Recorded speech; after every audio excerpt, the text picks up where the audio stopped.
Photographing Pokemon cards is the most common way people sell or share their cards with the world. And unless you have an outdated cell phone with a potato for a camera, odds are the one in your hand or pocket is going to be good enough to get the job done. The downfall to taking pictures is it eats up a lot of your time. But one way around this is to use a document scanner to get more cards done in a less amount of time. So I recently purchased one to try it out for myself. And in today's video, I'm going to compare photographing versus scanning cards, compare the quality and the overall pros and cons of each one. So let's jump into it. All right, so these are going to be the cards we're going to photograph and scan. Just some cheap holographic cards and some non-holo cards.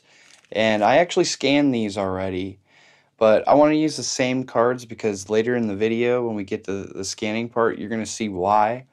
So I have my light box set up and I'm going to actually use a stopwatch so we can keep track of how long it takes to photograph or scan. I think we know which one's going to win, but hey guys, it's for science. So I'm going to go ahead and hit the stopwatch and we're going to start photographing our cards.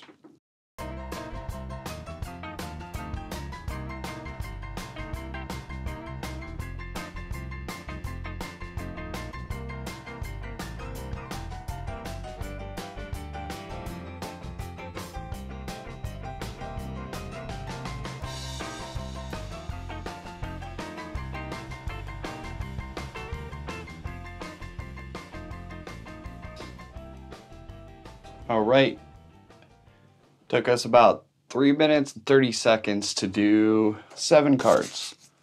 So 7 cards in 3 minutes. And now we're gonna hop over to the scanner. I'll show you what it's all about and we'll see how long that'll take. So this is the scanner I ended up going with. It's an Epson ES402. And I did some research on it, found out a lot of sports card sellers use it. And one thing I was worried about is it damaging the cards, because this is an automatic feed document scanner. So you'll load the cards in up top here, like so, and then it'll feed through. Now, I was worried about it damaging the cards, and I found out that there's a wheel inside that you have to pop out, and that's right here. So you just open this little cage, wheel comes out. Even the high-end scanners that people use have these, and they do take them out when they're doing raw cards. So that's something to keep in mind. If you do get a scanner, make sure you're taking the wheel out. But there are other wheels on the inside as well. So I took that out and I thought I'd be smooth sailing.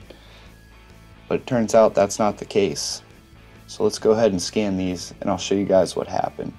So now we're going to go ahead and scan these cards. I'm going to hit the stopwatch and I'll go ahead and load them in and we'll see how long this takes. Just want to go ahead and put them upside down. Get the arms correct size for the cards, and then we're going to go ahead and scan. And there we go.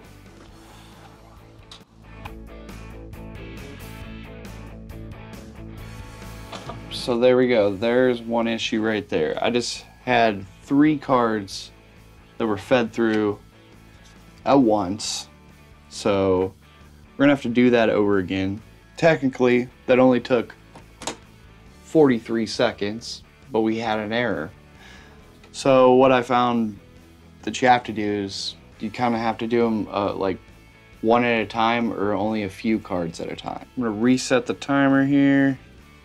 And then we're gonna go ahead and do 1 card at a time.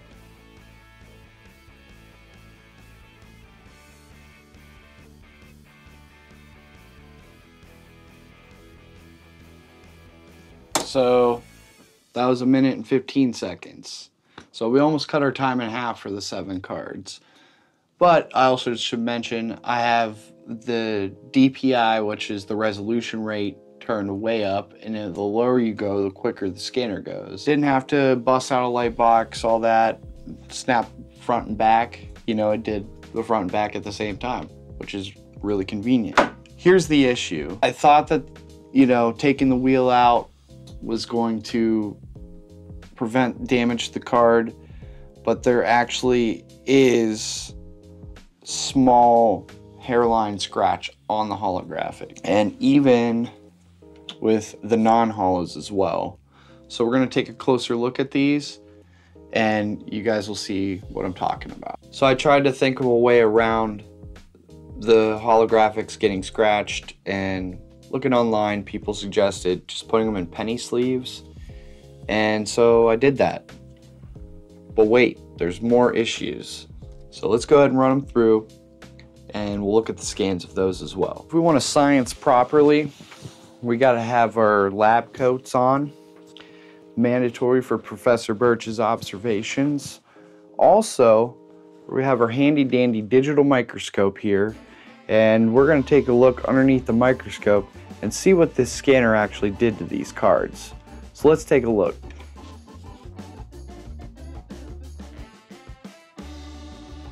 So we have our first card, the Victini, and I ran it through in a penny sleeve, and if you'll take a look, you'll notice there's like this streaky scratch. It's definitely apparent right there.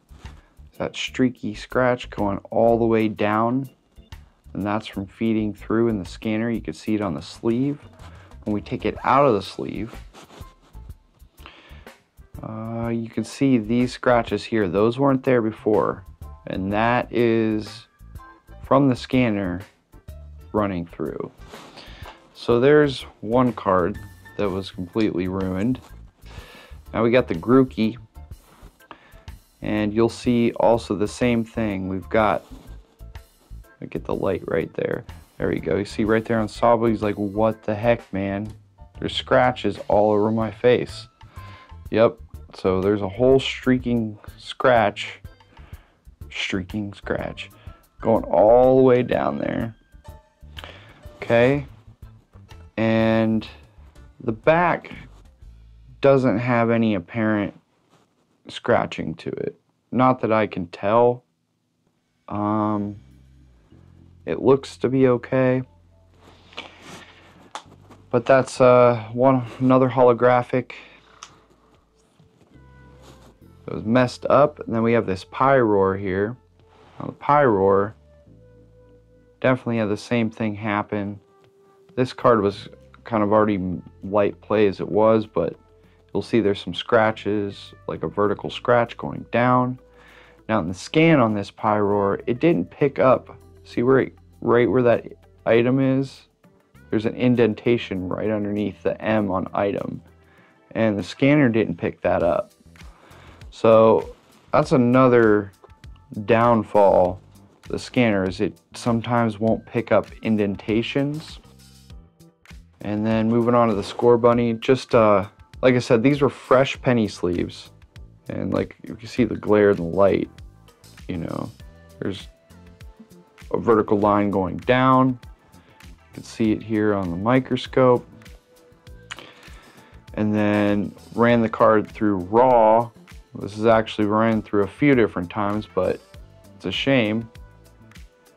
But there's vertical scratches all throughout this card, like right underneath Score Bunny there, right there by Dedenne. So yeah, that card's ruined. Now, it's not just the holographics it's doing this to. So here's Squirtle, okay? Looks good to the naked eye, but once you get it under here, you'll see there's a vertical scratch on this as well. So that's not cool. So non-holos are not safe either. And the most apparent one was definitely this Duot. I mean, you could even see it just directly in the light. There's that line going right down the card. See, it's almost like an indentation. So there's like a piece in the scanner that just completely screwed this card up. Same with this poor Venusaur.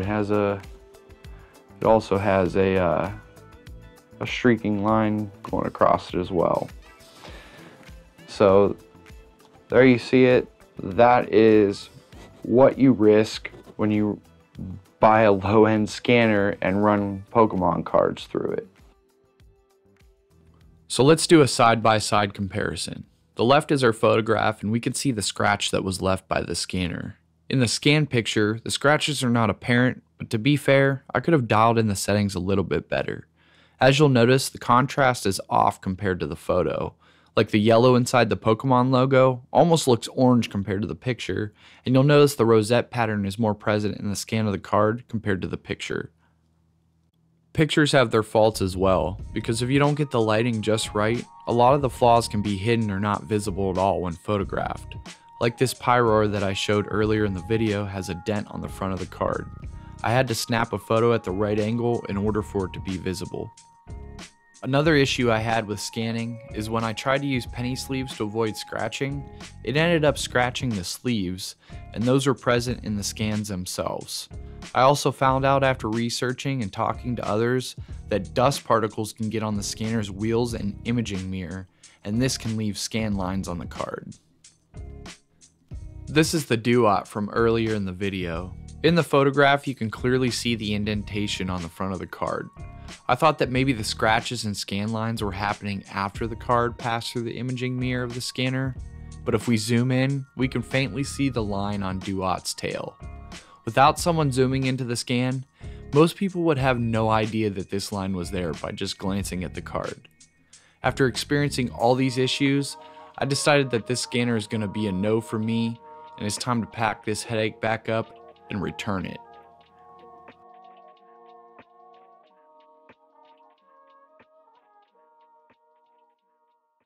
So it really sucks I didn't have the best of luck with this scanner, but I got it all packed up. I'm making a return for this thing after filming this video, but the hunt for a scanner is not over. I truly believe there's going to be the right model out there for me for what I'm trying to do, but the cons with this thing far outweighed the pros. We ended up with scratch cards, indented cards, glaring scan lines on the back of the cards. Tried putting them in penny sleeves and it scratched the penny sleeves. So troubleshooting this thing was a nightmare. And I don't want to have to do that every time I go to scan a batch of cards. But if you found this video helpful or insightful anyway, drop a like on the video. If you out there use a scanner and have success with it, comment down below and let me know which scanner it is. And if you want to follow along, be sure to hit the notification bell, because as I said before, I'm going to try a couple other scanners and hopefully we have better luck next time. Until then, I'll see you guys in the next episode. Peace.